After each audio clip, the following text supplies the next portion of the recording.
함께 하나님을 예배하겠습니다. 너희는 거룩하라. 이는 나 여호와 너희 하나님이 거룩함이니라. 너희 각 사람은 부모를 경외하고 나의 안식일을 지키라. 나는 너희의 하나님 여호와이니라.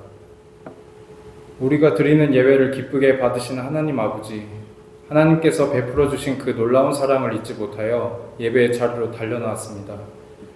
손을 높이 들어 삼위일체 하나님께 영광을 돌립니다. 겸손하게 마음의 문을 열고 주님의 말씀에 귀를 기울입니다. 최선을 다하여 준비한 예물을 가장 겸손한 마음으로 바칩니다. 이렇게 마음과 뜻과 정성을 다하여 예배하오니 저희가 드리는 예배를 기쁘게 받아주옵소서. 예수님의 이름으로 기원하옵나이다. 아멘. 김지수 형제가 기도하실 때에 함께 기도드리겠습니다. 사랑과 은혜가 많으신 하나님 아버지, 오늘도 이렇게 저희를 단잠에서 깨우시고 안전하게 주님의 전으로 모여 함께 예배하도록 인도해 주심에 감사드립니다. 주님의 크신 사랑 안에서 한 주간도 평안히 지내게 하시고 감사의 마음을 담아 이 시간 기도하게 하시니 감사합니다. 주님, 지난 한 주간 땡스기빙을 보내며 받은 은혜를 기억합니다. 한 해 동안 저희 삶을 지켜주신 주님의 손길을 느끼며 풍성한 식탁과 쉼을 허락해 주신 것에 대해 깊이 감사드립니다. 때로는 저희의 욕심과 분주함이 앞서 주신 은혜를 다 헤아리지 못할 때도 있었지만 주님께서도 늘 변함없이 저희를 품어주시고 채워주셨음을 고백합니다. 그 감사의 고백이 일회성으로 끝나지 않고 매일의 삶 속에서 계속되게 해주세요. 이제 대림절의 첫 주를 맞이하며 주님을 기다립니다. 감사의 계절을 지나 이 땅의 평화와 소망으로 오실 예수님을 기다리는 대림절이 시작되었습니다. 어두운 세상에 빛으로 오신 주님을 저희 마음의 중심에 모시게 하시고 다시 오실 주님을 소망하며 하루하루를 정결하고 거룩하게 준비하는 지혜로운 저희가 되게 해주세요. 이 대림절의 은혜로운 시작을 청년들이 인도하게 하심을 감사드리며 이 시간의 모든 기도와 찬양이 온 성도들의 고백이 되길 바랍니다. 링컨 한인교회를 위해 기도합니다. 주님의 피로 사신 우리 교회가 서로 다른 배경과 생각을 가진 지체들을 사랑으로 하나 되게 하시고 주님을 바라보는 믿음 안에서 든든히 서게 해주세요. 세상 속에서 빛과 소금의 역할을 감당하며 이웃에게 주님의 따뜻한 사랑을 전하는 복된 공동체가 되기를 간절히 원합니다. 오늘 말씀을 전하시는 박경현 목사님을 통해 주님의 뜻이 온전히 전해지고 그 말씀이 저희 심령에 닿아 이번 한 주도 주님 안에서 힘을 얻고 승리하며 살아갈 수 있는 생명의 양식이 되게 해주세요. 함께 예배드리는 우리 성도들과 섬기는 손길들을 축복해 주세요. 보이지 않는 곳에서 묵묵히 예배와 교제를 위해 헌신하는 모든 손길을 주님께서 기억해 주시고 각자의 자리에서 주님을 섬기는 기쁨을 누리게 해주세요. 우리 성도들이 서로를 더 깊게 이해하고 격려하며 주님 안에서 참된 평안을 누리기를 기도합니다. 마지막으로 사랑하는 가족들을 위해 기도합니다. 저희 곁에 허락하신 소중한 가족들과 친구들, 그리고 한국에 떨어져 있는 가족들의 건강과 안전을 지켜주시고 그들의 삶 또한 주님의 은혜와 사랑으로 가득 채워주시기를 바랍니다. 저희의 모든 삶이 주님과 동행하며 감사와 기쁨으로 넘치길 바라며 이 모든 말씀 우리를 사랑하시는 예수 그리스도의 이름으로 기도드립니다. 아멘.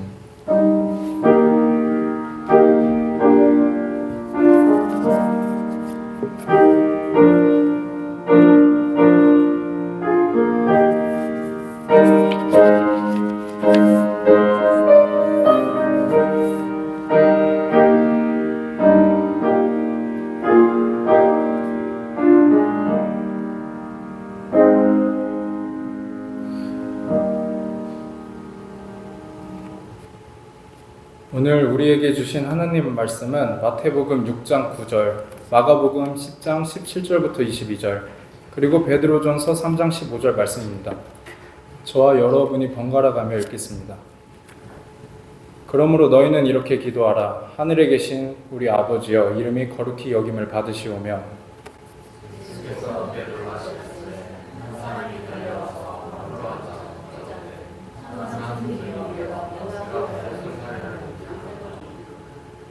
예수께서 이르시되 내가 어찌하여 나를 선하다 일컫느냐 하나님 한 분 외에는 선한 이가 없느니라.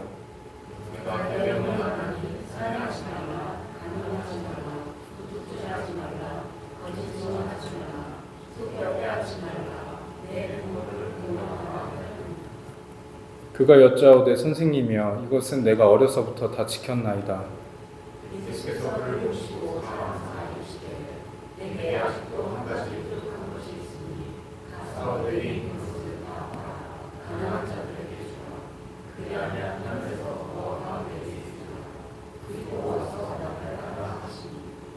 그 사람은 재물이 많은 고로 이 말씀으로 인하여 슬픈 기색을 띠고 근심하며 가니라. 마음에 그리스도를 주로 삼아 거룩하게 하고 너희 속에 있는 소망에 관한 이유를 묻는 자에게는 대답할 것을 항상 준비하되 온유와 두려움으로 하고. 아멘. 박경현 목사님께서 나오셔서 당신의 이름이 거룩히 여김을 받으시오며 라는 제목으로 말씀 전해주시겠습니다. 그 사람이 무신론자든 유신론자든 삶의 어느 순간 삶이 어둠 속 깊은 곳으로 떨어질 때 고개를 들어 보이지 않는 하늘을 향해서 말을 겁니다.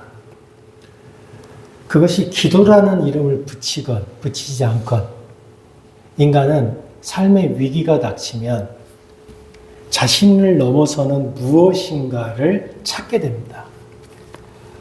다만 인간이 그렇게 간절하게 기도할 때 차이가 있다면 그 기도를 받으시는 분이 누구이신가에 관한 차이만 있을 뿐입니다.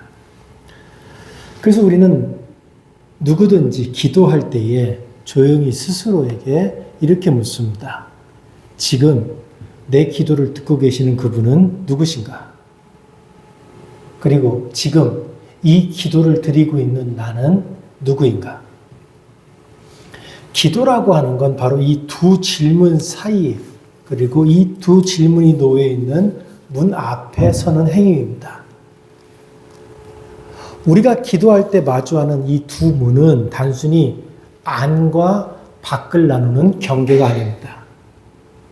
우리는 그 문턱에서 멈춰 설지 아니면 보이지 않는 신비를 향해서 한 걸음 내디딜지를 결정하게 됩니다.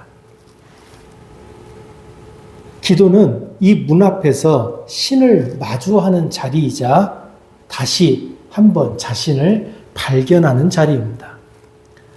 주기도문은 예수께서 제자들에게 친히 가르쳐 주신 기도입니다.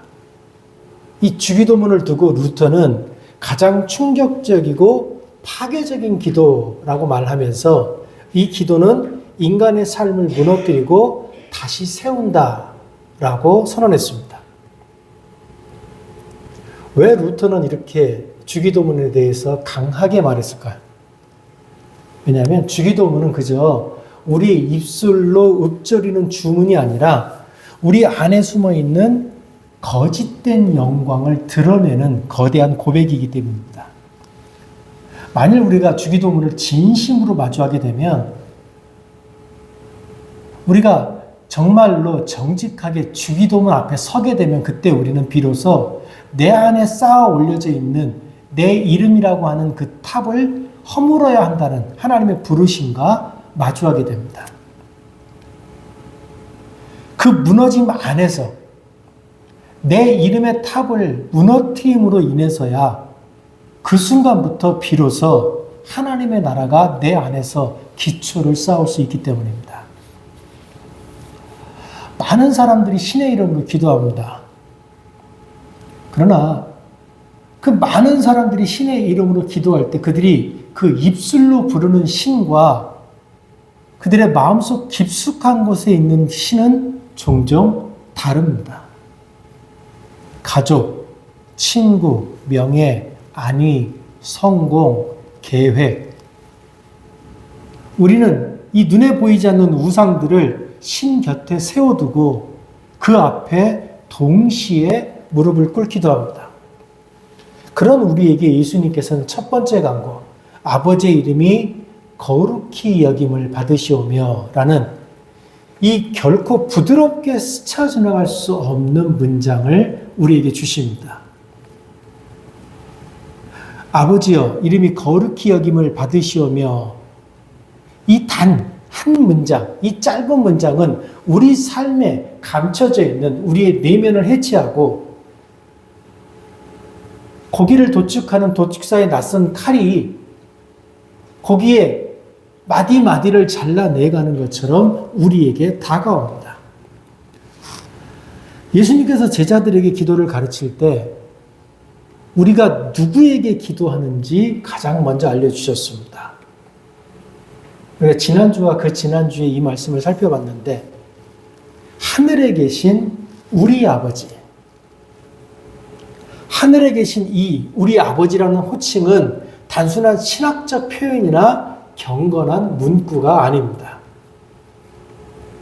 하늘에 계신 우리 아버지라고 하는 이 말은 우리의 존재가 머무는 자리, 우리가 기댈 수 있는 유일한 관계, 그리고 우리가 돌아가야 할 집을 가리키는 말입니다.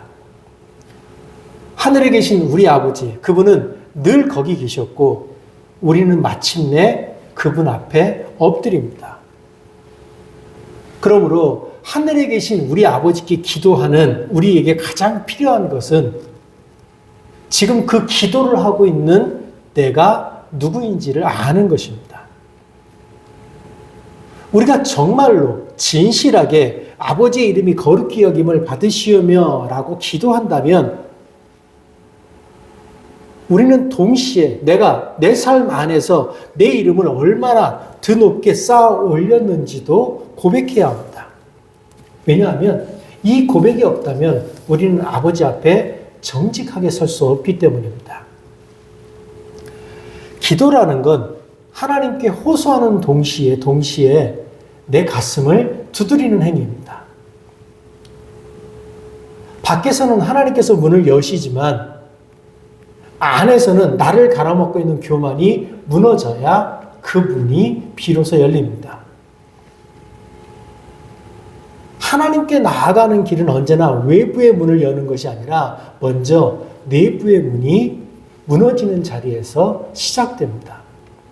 그래서 주기도문에는 단 한마디도 쉽게 지나갈 수 있는 문장이 없습니다. 그 안에 들어있는 모든 강구 뒤에는 두 가지 진실이 깊숙하게 숨겨져 있습니다. 하나는 우리가 하나님의 자녀라는 사실입니다. 다른 하나는 우리가 하나님의 자녀임에도 불구하고 우리는 여전히 길을 잃고 헤매는 존재라는 사실입니다.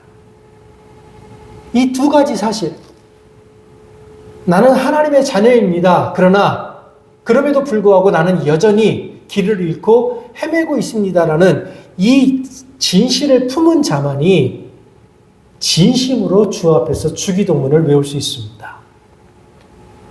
우리가 그런 마음으로 이 주기도문 앞에 설 때 주기도문은 단순한 말이 아니라 하나의 통과 의례이며 무너짐을 지나온 자에게만 열리는 생명의 문이라는 사실을 깨닫게 됩니다. 주기도문은 겉으로 들을 때는 매우 부드럽게 들립니다. 그러나 주기도문 한 문장 한 문장에 우리가 집중하게 되면 주기도문에 들어있는 그 한 문장 한 문장은 번개처럼 우리 영혼을 가릅니다. 너희 삶에서 내 이름이 정말로 거룩히 여김을 받고 있느냐? 아버지 이름이 거룩히 여김을 받으시오며, 우리가 그렇게 고백할 때 이 고백은 우리에게 이렇게 묻는 겁니다. 너의 삶에서 내 이름이 정말로 거룩히 여김을 받고 있느냐? 이 질문이 우리 삶을 해치하게 해야 합니다. 이 질문은 단순히 우리 마음속에서 죄책감을 불러일으키기 위한 도구가 아닙니다. 이것은 우리의 죄책감을 드러나기, 우리의 죄책감을 만들어내기 위한 어떤 것이 아니라 우리가 아직 발견하지 못하고 있는, 감춰져 있는 진실을 드러내기 위한 은혜의 수단입니다. 너희는 정말로 너희 삶을 통해서 나에게 영광이 돌아오게 하고 있느냐라는 이 질문을 통해서 하나님은 우리에게 이렇게 말씀하시는 겁니다. 너는 때때로 내 이름 대신에 너의 이름을 높였다. 너는 나의 이름을 너의 계획 뒤편으로 밀어놨다. 너는 네가 스스로 세운 벽 때문에 내 나라에 들어오지 못하고 있다. 너는 내가 네 마음 깊숙한 곳에 들어가서 말할 수 있는 자리를 잃어버리게 만들었다. 주기도문은 이렇게 하나님의 음성이 되어서 우리 마음속에 깊이 울리기 시작합니다. 이처럼 이 주기도문은 우리가 잊었던 진실을 일깨우고 우리가 스스로 세운 높은 그 탑을 무너뜨리고 그리고 다시 한번 우리가 아버지 앞에 나아도록 부르시는 부르심이 됩니다. 다시 한번 말씀드리지만 주기도문은 우리를 무너뜨리기 위한 것이 아닙니다. 주기도문은 주기도문을 통하여 무너진 자가 다시 한번 주의 은혜 가운데서 세우심을 받고 주께서 넘어져 있는 우리를 일으켜 세우기 위한 하나님의 손길입니다. 하나님은 죄인들을 향해서 언제나 차가운 심판만을 선언하는 그런 분이 아닙니다. 하나님은 그 심판과 함께, 아니, 그 심판보다도 먼저 자신의 아들을 우리에게 보내시는 분입니다. 우리가 찢어야 했지만 감히 손을 대지도 못했던 그 빈 문서를 하나님의 아들이 하나님의 심판보다 먼저 오셔서 친히 찢어주셨습니다. 우리는 우리가 아무리 다짐을 해도 아무리 경건해 보려고 애써도 하나님께서 당신의 이름을 걸고 인정하실 만한 삶은 우리 안에 존재하지 않는다는 그 사실을 잘 알고 있습니다.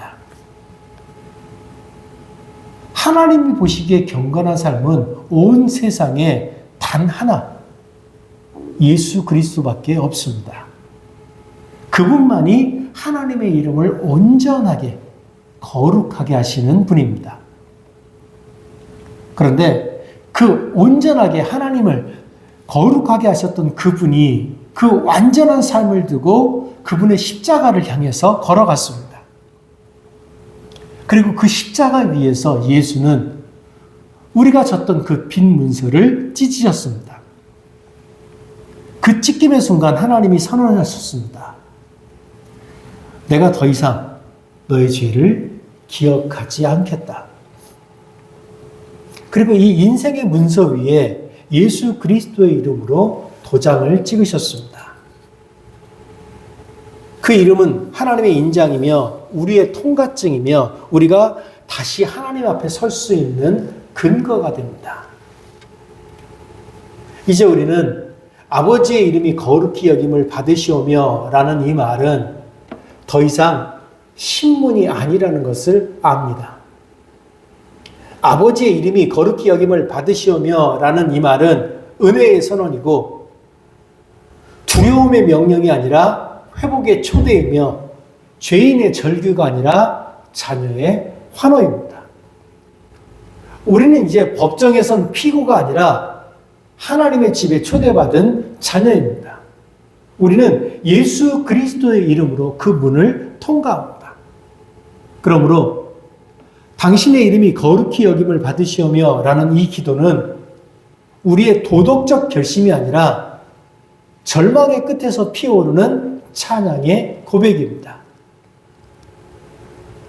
당신의 이름이 거룩히 여김을 받으시오며 라는 이 고백을 통해서 우리는 우리의 무너짐 위에 세워지는 새 시작을 할 수 있고 하나님의 이름이 우리 삶에서 다시 빛을 찾을 수 있도록 시작할 수 있습니다. 거룩은 우리의 결심에서 오지 않습니다.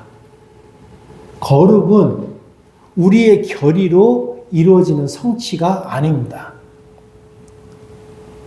거룩은 위로부터 비춰지는 관계의 빛입니다. 그래서 루터는 이렇게 말했습니다. 사람은 태양 아래 놓인 돌처럼 하나님 앞에 서 있어야 한다. 태양이 돌을 데우듯 하나님은 우리를 변화시킨다. 하나님은 태양이시고 그 거룩은 그 빛입니다. 그 빛은 단지 겉을 덮이는 열이 아니라 우리 존재의 깊은 곳까지 스며들어서 굳어있던 우리 마음을 녹이고 다시 숨쉬게 만드는 생명의 열입니다. 세상에는 마가복음에 나오는 부자 청년처럼 성실한 사람들이 참 많이 있습니다. 그들은 세상이 지켜놓은 그 모든 계명들을 지키면서 스스로 나는 어려서부터 이 모든 것을 행하였나이다 라고 말할 수 있는 사람들입니다.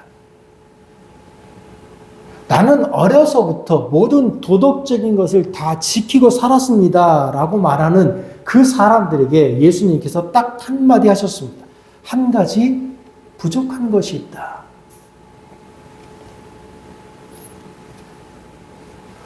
우리의 가장 근본적인 문제는 도덕성의 부족이 아닙니다. 우리의 가장 근본적인 문제는 우리와 하나님의 관계가 끊어져 있다는 것입니다. 빛은 언제나 바깥에서 들어옵니다. 거룩함 역시 내 안에서 만들어내는 도덕적 산물이 아니라 하나님으로부터 흘러들어오는 임재의 빛입니다.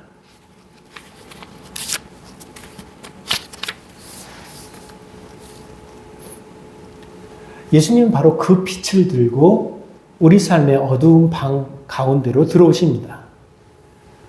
높은 문턱의 성문이 아니라 무너진 돌계단에 골목의 돌계단처럼 낮은 자리로 내려오셨습니다. 그리고 우리를 바라보며 부르십니다.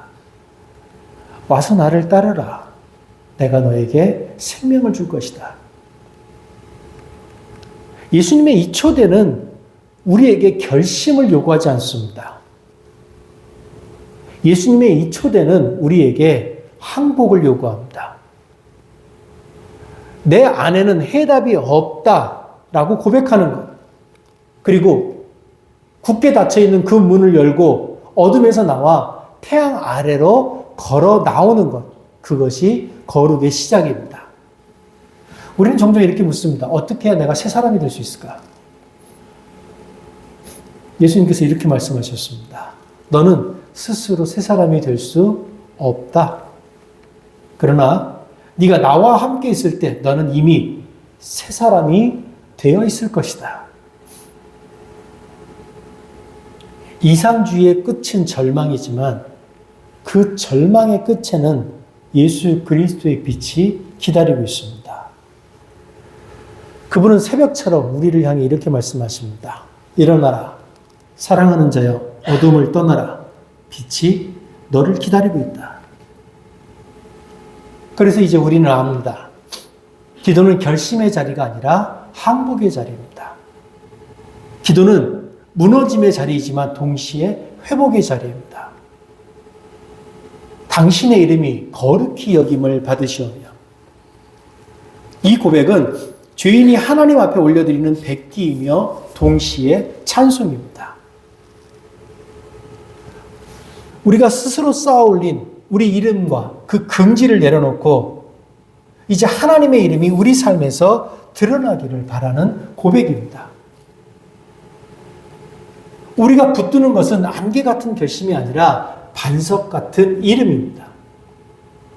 우리가 더럽힌 자리 위에 하나님은 예수 그리스도의 이름을 새기셨습니다. 그 이름이 우리의 보증이 되었고 우리의 예복이 되었습니다. 우리는 더 이상 신문받는 피고가 아닙니다. 우리는 아버지 집으로 돌아온 자녀입니다. 아버지는 불을 켜고 기다리고 계십니다. 기도란 바로 그 어두운 방을 떠나 아버지의 빛 가운데로 걸어 들어가는 일입니다. 그래서 베드로는 이렇게 말했습니다. 너희 마음에 그리스도를 주로 삼아 거룩하게 하라. 거룩은 외적인 포장이 아니라 마음의 깊은 자리에서 그리스도가 주가 되시는, 그리스도가 내 삶의 주인이 되는 사건입니다. 그분이 내 안에서 주인이 되실 때 그분의 이름은 우리를 통해서 거룩히 여김을 받습니다. 그래서 우리 모두 이렇게 고백할 수 있었으면 좋겠습니다. 하늘에 계신 우리 아버지여, 이 불완전한 제 삶에서 당신의 이름이 거룩히 여김을 받으시옵소서. 내 힘이 아니라 예수의 이름으로, 내 빛이 아니라 예수님의 빛으로 제가 당신 앞에 서겠습니다. 빛은 다시 떠오르고 아버지의 품은 여전히 열려 있습니다. 그리고 우리를 향한 하나님의 웃음이 그 이름 위에, 우리 인생 위에 고요하게 머물러 있습니다. 그 이름이 거룩히 여김을 받으시옵소서. 바로 여기 우리 안에서 기도하겠습니다.